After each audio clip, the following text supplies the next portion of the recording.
جو لوگ اللہ پر ایمان لائیں، کہیں کہ ہمارا رب اللہ ہے، پھر اس پر جم جائیں، ان پر فرشتوں کا نزول ہوتا ہے۔ نہ کوئی غم کرو نہ خوف، خوشیاں مناؤ جنت کی جس کا تم سے وعدہ کیا گیا تھا۔ اللہ کی ربوبیت پر اطمینان جب انسان کو ہو جاتا، میرا رب اللہ ہے، ربی اللہ، انسان کے لیے نہ کوئی کھٹکا، نہ کوئی خطرہ، نہ کوئی خوف، نہ کوئی حزن۔ جو کچھ ہو رہا ہے کس کے اذن سے ہو رہا ہے؟ اللہ کے اذن سے۔ اللہ کے اذن کے بغیر پتہ تک نہیں ہلتا۔ یہ کوئی اندھا بہرا مادہ نہیں ہے جس سے مجھے کوئی خوف ہو۔ اندھا بھینسا چلا آ رہا ہو اس سے تو ڈرنے کا ہر انسان کو ڈرنا چاہیے، نہ معلوم کس کو ٹکر مار دے۔ لیکن نہیں، اس کائنات کو چلانے والا ایک سمیع و بصیر خدا ہے۔ وہ جو میرا دوست ہے، میرا ولی ہے۔ اللہ ولی الذین آمنوا یخرجہم من الظلمات الی النور۔ اللہ اہل ایمان کا ولی ہے، ساتھی ہے، پشت پناہ ہے، مددگار ہے، حمایتی ہے۔ بتائیے جسے یقین ہو جائے کہ اللہ میرا مددگار، اللہ میرا محافظ، اللہ میرا پشت پناہ، اللہ میرا حمایتی، اس کے لیے کوئی خوف ہوگا؟ اس سے کوئی ڈر ہوگا؟ میں مثال دیا کرتا ہوں ایک بہت سادہ، پنجاب کے دیہات کی۔ تو بڑا چودھری ہے اور کوئی غریب کسان ہے۔ اس غریب کسان کے جانوروں کو ہر وقت اندیشہ ہوگا چوری کا، کوئی میری بھینس کھول کر نہ لے جائے، کوئی میرا بیل کھول کر نہ لے جائے۔ لیکن جس کے بارے میں یہ سب کو معلوم ہو کہ وہ جو بڑا چودھری ہے وہ اس کا دوست ہے، اس کی بچیا کو کوئی خوف ہوگا؟ اس کی بھینس پر کوئی ہاتھ ڈالے گا؟ اسے کوئی اندیشہ ہوگا؟ نہیں۔ کیوں؟ کہ وہ بڑا چودھری، بڑا اس کا یہاں کا سردار، جاگیردار، سب کو معلوم ہے وہ میرا دوست ہے، کوئی میرے خلاف اقدام نہیں کر سکتا۔ اس دنیا میں یہ چھوٹی سی بات اگر آپ کے دلی اطمینان اور سکون کا باعث بن سکتی ہے تو ذرا تصور کیجئے۔ میں لفظ تصور استعمال کروں گا صرف اس لیے کہ اس کا ہم جس کو کہتے ہیں ادراک اور شعور کر نہیں سکتے، اگر کے ساتھ کر سکتے۔ اگر یقین ہو کہ اللہ میرا مددگار اور یقین ہو کہ اللہ ہر آن میرے ساتھ ہے، پھر کوئی خوف؟ کس کا خوف؟ کوئی شے اللہ سے بالا تر ہے؟ کوئی قوت اس سے زیادہ طاقتور ہے؟ کوئی اس کے ارادے کو بدلنے والا ہے؟ کوئی اس کی مشیت کے آڑے آنے والا ہے؟ یہی بات ہے جو حضور نے فرمائی۔ یہ ایمان کا حاصل ہے لب لباب،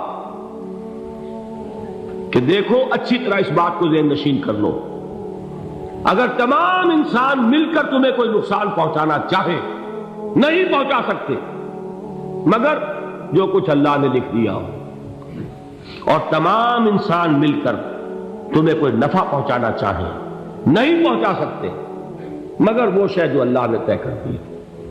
آپ پھر میں کہوں گا ذرا تاریخ کیجئے، اسے فرض کیجئے، اسے سوچئے۔ اگر اس حدیث پر ہمارا دل ٹھکا ہوا ہو تو کسی سے ڈر ہوگا؟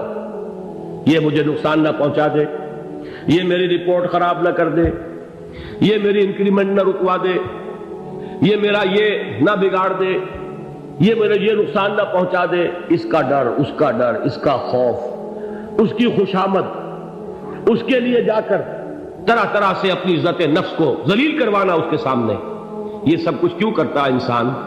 جب سمجھتا ہے کہ اس کے ہاتھ میں میرا کوئی نفع ہے، اس کے ہاتھ میں میرے لیے کوئی ضرر ہے، یہ مجھے کوئی غضب پہنچا سکتا ہے، یہ مجھے کوئی نقصان پہنچا سکتا ہے، یہ میرا کوئی کام بنا سکتا ہے، یہ میری کوئی ضرورت پوری کر سکتا ہے، اسی کا نام شرک ہے۔ جہاں آپ نے یہ سمجھا کہ غیر اللہ کے اندر کوئی طاقت موجود ہے، وہی شرک ہے۔ بتوں سے تجھ کو امیدیں، خدا سے نو امیدی، مجھے بتا تو صحیح اور کافری کیا ہے؟ شرک تو یہ ہے۔ جس پر بھی تمہیں یہ خیال ہے، کلمہ ہے یہ کلمہ سوم، لا حول ولا قوت الا باللہ، ذرا اس پر دل کو کبھی اگر آپ تصور کریں، پھر فرض کریں، دل ٹھک جائے اس پر، کوئی طاقت نہیں۔ یہی بات تھی جو شیخ عبد القادر جیلانی رحمۃ اللہ علیہ نے اپنی وصیت میں اپنے بچے سے کہی. 11ویں دینے والے ہیں، لیکن حضرت شیخ عبد القادر جیلانی کی وصیت اور تعلیمات کو کتنے لوگ ہیں کہ جانتے ہو؟ یہ جن مقامات تک پہنچے ہیں وہ کس چیز کی بدولت پہنچے؟ انہوں نے جو پیغام دیا وہ کیا تھا؟ اے میرے بچے، جس طریقے سے قرآن مجید میں حضرت لقمان کی نصیحتیں جو ہے نقل کر دی گئی ہیں، میں یہ عرض کروں گا بالفرض اگر قرآن حضرت عبد القادر جیلانی کے بعد نازل ہوا ہوتا تو شیخ عبد القادر کی یہ نصیحتیں بھی قرآن میں درج ہوتی. اتنی اونچی نصیحتیں ہیں. اے میرے بچے، اس حقیقت کو ذہن نشین کر لے، لا فاعل فی الحقیقت ولا مؤثر الا اللہ. اس کائنات میں نہ کوئی فاعل حقیقی ہے نہ مؤثر حقیقی ہے سوائے اللہ. کسی شے میں کوئی تاثیر نہیں اگر اللہ نہ چاہے. آگ جلا نہیں سکتی اگر اللہ نہ چاہے. پانی ڈبو نہیں سکتا اگر اللہ نہ چاہے. زہر ہلاک نہیں کر سکتا اگر اللہ نہ چاہے. کوئی چیز فائدہ نہیں پہنچا سکتی اگر اللہ نہ چاہے. تو در در پہ کیوں سر جھکاتے ہو؟ در در پر کیوں جبیں سائی کرتے ہو؟ سب کے سامنے کیوں ہاتھ پھیلاتے ہو؟ ایک اللہ سے مانگو. ایک اللہ کے سامنے زمین پر اپنی جبین رکھو. لا فاعل فی الحقیقت ولا مؤثر الا اللہ. نظر آتا ہے ہمیں کہ پانی پیاس بجھا دیتا ہے. پیاس بجھانے کی صلاحیت پانی میں نہیں ہے، اللہ کے اذن سے. کھانا بھوک مٹا دیتا ہے. بھوک مٹانے کی صلاحیت کھانے میں نہیں ہے، اذن رب میں ہے. دیکھیے یہی یقین تھا. حضرت موسیٰ علیہ السلام کا واقعہ یاد کیجئے. سامنے سمندر آ گیا ہے. قوم دیکھتی ہے پیچھے کہ گرد و غبار کا طوفان. معلوم ہوا کہ فرعون اپنے لشکر سمیت آ گیا. لشکر جب چلتا تھا تیز رفتاری کے ساتھ تو گرد و غبار کا جو طوفان اٹھتا تھا اس کا تصور کیجیے. اور لمحہ بلمحہ وہ قریب آ رہا ہے. پوری قوم نے کیا کہا؟ اے موسیٰ انا لمدرکون. اے موسیٰ ہم کو پکڑے گئے. قرآن مجید نے تو یہاں وہ باتیں نہیں لکھی ہیں، لیکن تورات میں یہ درج ہے کہ بنی اسرائیل جھگڑنے لگے، دست و گریبان ہو گئے موسیٰ کے ساتھ. موسیٰ نے یہاں مروایا لا کر، اس سے تو ہم ہی بہتر تھے. وہاں کھانے کو ملتا تھا، زندگی تو تھی، بیگار ہم کر رہے تھے، موت تو نہیں تھی. اب جو کچھ ہوگا اس کا تصور کرو، جس طریقے سے ہمارے ٹکڑے اڑائے جائیں گے. تو لڑ رہے ہیں حضرت موسیٰ علیہ السلام سے. یہ تورات کی تفصیل ہے. قرآن میں صرف اتنا آیا ہے، پریشان ہو کر انہوں نے کہا انا لمدرکون. موسیٰ ہم تو پکڑے گئے. اس وقت موسیٰ کا جواب کیا ہے؟ کلا ان معی ربی سیہدین. نہیں، میرے ساتھ میرا رب ہے، وہ راستہ دے گا. بتائیے کہاں راستہ نظر آ رہا ہے؟ یہ ہے ایمان بالغیب. راستہ نظر نہ آئے تب اللہ پر یقین ایمان ہے. جیب میں پیسے ہوں اور تب دل کو اطمینان ہے تو ایمان کس پر ہوا؟ پیسے پر، اللہ پر نہیں. جب وسائل و ذرائع نہ ہو اور پھر یقین ہو کہ اللہ مسبب الاسباب ہے، وہ اسباب کا پابند نہیں ہے، وہ اسباب کا محتاج نہیں ہے، اسباب اس کے محتاج ہے. اگر یہ یقین ہے تو اللہ پر ایمان ہے. یہ نہیں ہے تو تمہارا ایمان اسباب پر ہے، وسائل پر ہے، ذرائع پر ہے، مادیات پر ہے، اللہ پر نہیں. اس وقت کہاں راستہ تھا؟ کوئی راستہ تھا؟ سمندر ہے اور ادھر سے لشکر آ گیا ہے. کلا ان معی ربی سیہدین. اب دیکھیے ایمان کہہ دینا آسان ہے، ہوا معکم اینما کنتم. جہاں کہیں بھی تم ہوتے ہو اللہ تمہارے ساتھ ہوتا ہے. لیکن اس کا یقین قائم ہو جائے تو زمین و آسمان کا فرق واقع ہو جائے. یہی بات ہوئی حضور کے ساتھ.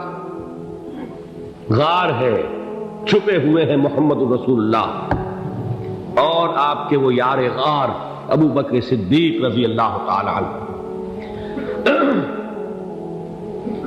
اقبال نے حضرت ابو بکر کی شان میں چند اشعار کہیں صرف، لیکن واقعہ یہ ہے کہ بھاری بھاری نظموں پر اور قصیدوں پر بھاری ہے. طویل ترین نظمیں اور قصیدے ہوں ان پر بھاری ہے. ہمتیں ابو بکر کی ہمت جو ہے کشت ملت را چو ابر، جیسے بارش سے کھیتی اپجتی ہے، ابو بکر کی ہمت اور عزیمت اس امت کو اسی طرح سینچنے والی ہے۔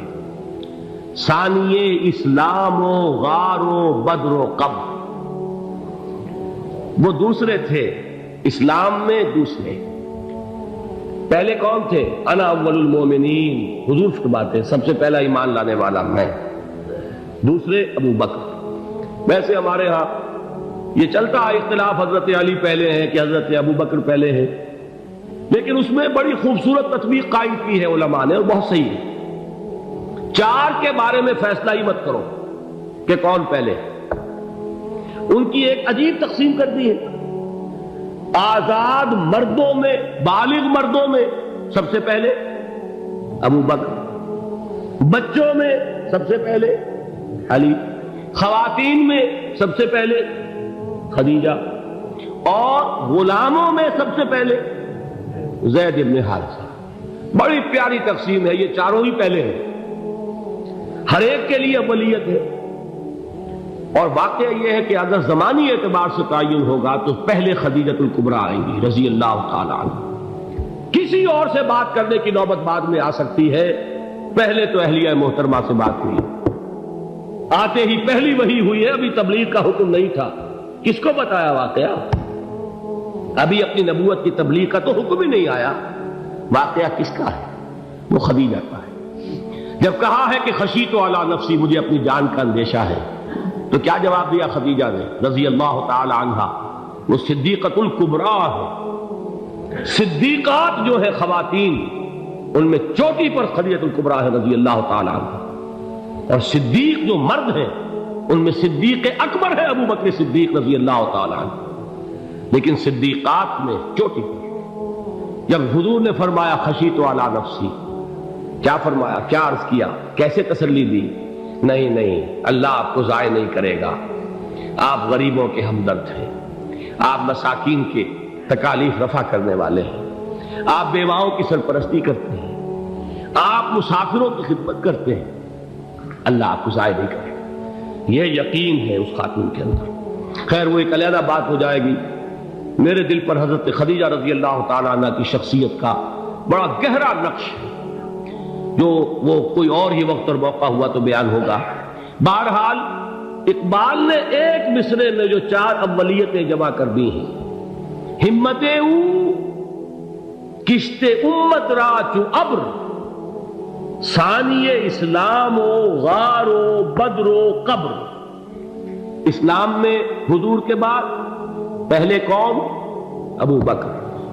غار میں حضور کے ساتھ کون؟ ابو بکر۔ بدر کی رات اللہ کا رسول سربسجود، وہ جھاڑ، وہ گھاس پھوس کی جو جھوپڑی بنائی گئی تھی، اور وہاں تلوار ننگی لے کر پہرا دینے والا کون؟ ابو بکر۔ اور اس حجرہ عائشہ میں محمد کے بعد سب سے پہلے دفن ہونے والا کون؟ ابو بکر رضی اللہ تعالی عنہ صلی اللہ علیہ وسلم۔ وہ جو معاملہ میں سنا رہا تھا غار ثور کا، حضرت ابو بکر بھی حضور کے خیال سے لرز گئے ہیں۔ آپ کو یاد ہوگا کہ جا کر پہلے تمام جتنے سوراخ تھے انہیں بند کیا ہے، ایک سوراخ رہ گیا تھا جس کو بند کرنے کے لیے کوئی کپڑا نہیں تھا، وہاں اپنی ایڑی رکھی ہے، تب کہا ہے حضور سے تشریف لائیے، اور اپنے زانو پر حضور کو لٹایا ہے، اور وہاں کسی موذی جانور نے کاٹا ہے، حضور کی آنکھ لگ گئی تھی، اس وقت اس بل کے اندر جو بھی بچھو ہے کیا ہے واللہ عالم، اس نے کاٹا ہے، اس کی تکلیف کی وجہ سے ابو بکر کی آنکھوں سے آنسو ٹپک گئے، حضور کے چہرے مبارک پر پڑے ہیں، تو حضور جاگے ہیں، معاملہ کیا ہے؟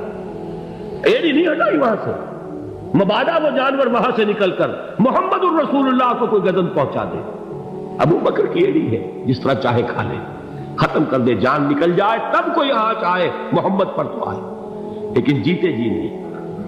وہ ہے ابو بکر۔ حضور کے خیال سے اس وقت حضور نے پھر اپنا لعاب دہن لگایا ہے، اور اس سے پھر آپ کی تکلیف ختم ہوئی۔ جیسے خیبر میں حضرت علی کی آنکھ دکھ رہی تھی، اس کو جو شفا حاصل ہوئی ہے وہ بھی حضور کے لعاب دہن سے ہوئی۔ تو بہرحال اس وقت انہوں نے کہا ہے کہ اے نبی یا رسول اللہ، اگر اس وقت ان میں سے کسی نے غیر ارادی طور پر بھی اپنے قدموں کی طرف جھانک لیا تو پکڑے جائیں گے۔ کیا جواب تھا اللہ کے رسول کا؟ لا تحزن ان اللہ معنا، اللہ ہمارے ساتھ ہے، کیوں گھبراتے ہو ابو بکر؟ یہ ہے ایمان باللہ، میرا مالک اللہ، میرا رازق اللہ، میرا محافظ اللہ، میرا مددگار اللہ، میرا پشت پناہ اللہ، میرا دوست اللہ۔ یہ دوستی ہے اللہ کی جو لب لباب ہے، حاصل ہے ایمان کا، اسی کا نام ولایت ہے۔ اولیاء اللہ کے سروں پر سینگ نہیں ہوتے، جس کے دل میں ایمان راسخ ہو چکا ہو وہی اللہ کا ولی ہے، جسے اللہ پر یقین ہو چکا ہے وہی اللہ کا ولی ہے، جسے یقین ہے اللہ میرے ساتھ ہے، میرا مددگار، میرا پشت پناہ، میرا ساتھی، میرا دوست، میرا محبوب، میرا محب۔ اللہ اہل ایمان سے محبت کرتا ہے۔ واللہ یحب الصادقین، ان اللہ یحب الذین یقاتلون فی سبیلہ صفا کانہم بنیان مرصوص۔ اللہ محبت کرنے والا، اہل ایمان محبوب، اور اہل ایمان محبت کرنے والے اللہ محبوب۔ والذین آمنوا اشد حبا للہ۔ آپ تصور کیجئے جسے یہ رشتہ ایمان یا رشتہ ولایت حاصل ہو جائے، الا ان اولیاء اللہ لا خوف علیہم ولا هم یحزنون، آگاہ ہو جاؤ، اللہ کے دوستوں کے لیے نہ کوئی خوف ہے نہ کوئی حزن ہے۔